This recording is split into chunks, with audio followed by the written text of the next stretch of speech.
بالوں پر کبوتر کے پنکھ لگانے سے بال لمبے ہو جاتے ہیں۔ کچی گوبھی کھانے سے جسم میں طاقت آ جاتی ہے۔ کھڑے ہو کر کنگھا کرنے سے جوئیں نہیں پڑتی۔ میلے کپڑوں پر زیرہ ڈال کر دھو لو، میلے کپڑے صاف ہو جائیں گے۔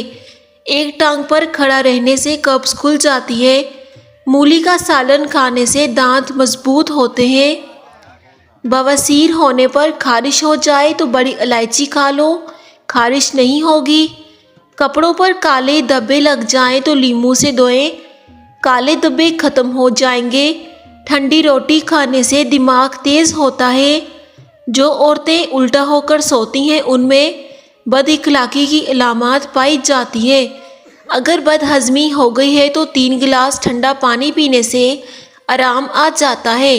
مرگی والے مریض کو آٹے والے پانی سے شفا ہو جاتی ہے۔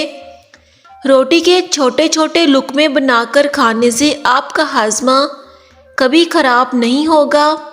کلونجی 5 ہفتوں تک صرف 7 دانے پانی کے ساتھ نگلنے سے شوگر ختم ہو جائے گی۔ چپ رہنے سے عقل میں خاطر خواہ اضافہ ہوتا ہے۔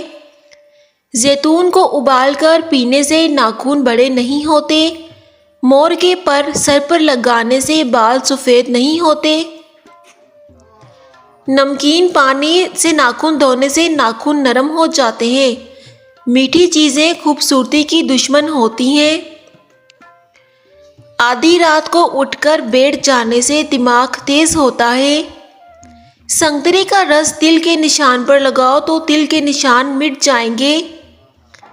اگر آپ کے پیٹ میں اچانک درد شروع ہو جائے تو ایک ملٹھی کا ٹکڑا لے کر اس کو اپنی ناف کے اندر رکھ دیں اور کچھ دیر کے لیے سو جائیں تو آپ کا درد ختم ہو جائے گا۔ دہی کے اوپر کا پانی پینے سے جگر صاف ہو جاتا ہے۔ مچھلی کے سالن کی بو سے گھر میں کیڑے مکوڑے نہیں آتے۔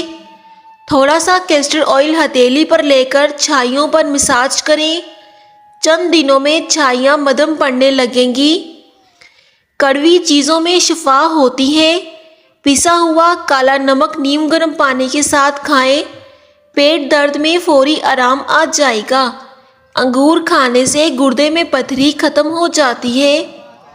بٹیر کی کلیجی کھانے سے طاقت بڑھتی ہے۔ مالٹے کھانے سے چہرہ روشن ہو جاتا ہے۔ ٹھنڈا پانی پیتے جاؤ گے تو بوڑھے ہوتے جاؤ گے۔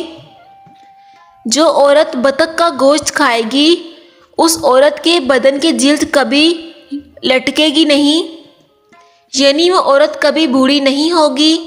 کسی کو اپنے قریب لانا ہو تو جائز کام کے لیے تو سورۃ یاسین پڑھ کر اس پر پھونک دیا کرو۔ پالک کھا کر سونے سے نیند ٹھیک طرح سے نہیں آتی۔ زیادہ بحث و مباحثہ کرنے سے عقل میں کمی آتی ہے۔ پاؤں کے ناخنوں پر ناریل رگڑنے سے دماغ کی رگیں کھل جاتی ہیں اور دماغی صلاحیت بڑھ جاتی ہے۔ جو بچہ ماہ رمضان میں پیدا ہو جائے تو سمجھ جاؤ وہ بڑا ہو کر دین کا پہرے دار اور والدین کا فرما بردار ہوگا۔ دہی کھا کر سونے سے نیند سکون کی آتی ہے۔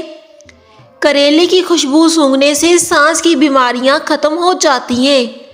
کمبل کو دھوتے وقت بالٹی کے پانی میں 1 چائے کا چمچ بوریک پاؤڈر ڈالیں اور اس میں کمبل بھی بھگو دیں اور بغیر نچوڑے دھوپ میں پھیلا دیں۔ سوکھنے کے بعد اس کو پلاسٹک میں لپیٹ کر رکھ دیں۔ اگلے سال تک کمبل نئے جیسا نظر آئے گا۔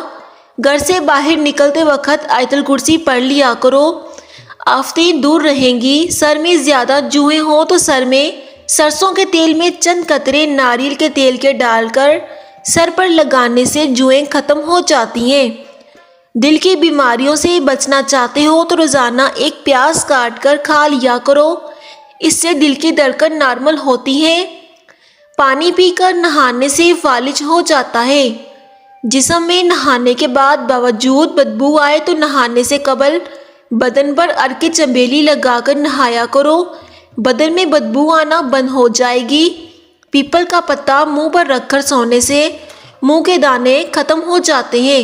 شیشے کے برتن میں گرم دودھ یا گرم پانی ڈالنے سے پہلے اس میں اسٹیل کا چمچ ڈال دیں تو اس طرح برتن نہیں ٹوٹے گا۔ منہ سے بدبو آئے تو منہ میں صبح سویرے سونف کو پیس کر پانی کے ساتھ پی لیا کرو۔ رات کو زیادہ پانی پی کر سونے سے طاقت میں کمی ہو جاتی ہے۔ روٹی کھا کر چلنے سے دل صحت مند رہتا ہے۔ دودھ پی کر کھجور کھانے سے دماغ تازہ رہتا ہے۔ دال کھانے سے گردے صاف و شفاف رہتے ہیں۔ اگر آپ کو گھر میں بدبو محسوس ہو یا پھر اپنے گھر میں خوشبو لانا چاہتے ہو تو پھر مالٹے کے چھلکے ابال کر ان میں دار چینی اور لونگ شامل کر کے اس کے بھاپ گھر میں دیں۔ بہت اچھی خوشبو سے آپ کا گھر معطر ہو جائے گا۔ رات کو جوئیں نکالنے سے جوئیں بڑھتی ہیں۔ چاول کھانے سے پہلے لیموں کے چند قطرے پی لیا کرو، دمہ کی بیماری نہیں ہوگی۔ ہڈیوں میں درد اور تکلیف ہو تو ہڈیوں پر زیتون کے تیل کی مالش کرنے سے درد ہمیشہ کے لیے جڑ سے ختم ہو جائے گا۔ صبح کے وقت گوشت کھانے سے صحت خراب ہو جاتی ہے۔